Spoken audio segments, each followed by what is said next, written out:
नमस्कार दोस्तों। रामायण के पात्र रावण को तो आप सभी जानते हैं। रावण लंका का राजा था तथा अपने 10 सिर होने के लिए दशानन के नाम से जाना जाता था। रावण ऋषि पुलत्स्य का पौत्र था तथा विश्वा ऋषि का बेटा था।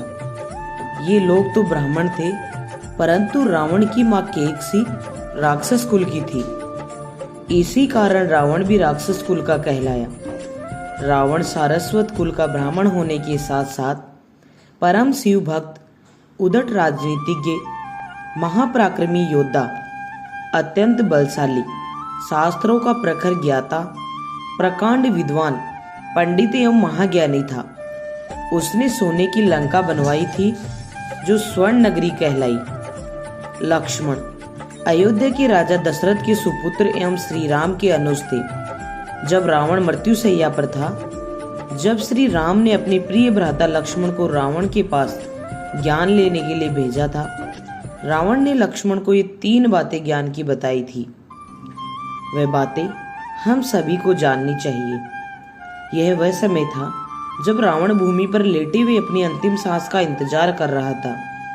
तब श्री राम ने अनुज लक्ष्मण को बुलाया और कहा, जाओ, रावण के पास जाओ और उससे सफल जीवन के अनमोल मंत्र ले लो।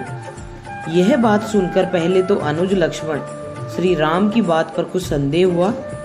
वह समझ नहीं पा रहा था कि आखिरकार एक दुश्मन से सफलता का क्या पाठ मिलेगा, लेकिन ज्येष्ठ भ्राता के आदेश को लक्ष्मण नकार नहीं सकते थे और आखिरकार वे रावण के सिर के पास जाकर खड़े हो गए। रावण काफी कठिन हालत में श्वास ले रहा था और सिर के पास खड़ा लक्ष्मण उसे काफी ध्यान से देख रहा था और प्रतीक्षा कर रहा था कि कब वह कुछ बोले, लेकिन रावण ने अपने मुख से एक शब्द भी ना कहा और निराश होकर लक्ष्मण अपने भाई श्री राम के पास लौटा और कहा कि रावण तो कुछ कहे ही नहीं रहे।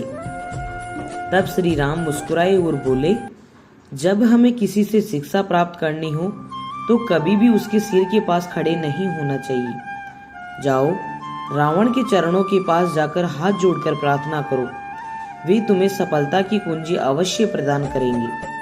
श्री राम के ये वचन सुनकर लक्ष्मण को अचंभा हुआ, लेकिन आज्ञा अनुसार उसने ठीक वैसा ही किया जैसा प्रभु चाहते थे। वह राक्षस राजा रावण के चरणों के समीप गया, हाथ जोड़े और आग्रह किया कि रावण उन्हें सफल जीवन के मंत्र प्रदान करे। उस समय रावण ने अपने मुख से कुछ वचन बोले और उन्हें सफल जीवन की 3 मूल्यवान बातें बताई। पहली बात जो रावण ने लक्ष्मण को बताई वह ये थी कि शुभ कार्य जितनी जल्दी हो कर डालना और अशुभ को जितना टाल सकते हो टाल देना चाहिए, यानी शुभस्य शीघ्रम। रावण ने लक्ष्मण को बताया, मैं श्री राम को पहचान नहीं सका और उनकी शरण में आने में देरी कर दी, इसी कारण मेरी हालत ये हुई। दूसरी बात, इसके बाद रावण ने लक्ष्मण को जो दूसरी बात बताई वह और भी हैरान कर देने वाली थी। उसने कहा, अपने प्रतिद्वंदी, अपने शत्रु को कभी अपने से छोटा नहीं समझना चाहिए। वह आपसे भी अधिक बलशाली हो सकता है। मैंने श्री राम को तुच्छ समझा और सोचा कि उन्हें हराना मेरे लिए काफी आसान होगा, लेकिन यही मेरी सबसे बड़ी भूल थी। रावण ने आगे कहा, मैंने जिन्हें साधारण वानर और भालू समझा, उन्होंने मेरी पूरी सेना को ही नष्ट कर दिया। मैंने जब ब्रह्मा जी से अमरता का वरदान मांगा था, तब मनुष्य और वानर के अतिरिक्त कोई मेरा वध न कर सके, ऐसा कहा था, क्योंकि मैं मनुष्य और वानर को तुच्छ समझता था। यही मेरी गलती थी। तीसरी बात, रावण ने लक्ष्मण को तीसरी और अंतिम बात ये बताई कि अपने जीवन का कोई राज हो तो उसे किसी को भी नहीं बताना चाहिए। यहाँ भी मैं चूक गया, क्योंकि विभीषण मेरी मृत्यु का राज जानता था।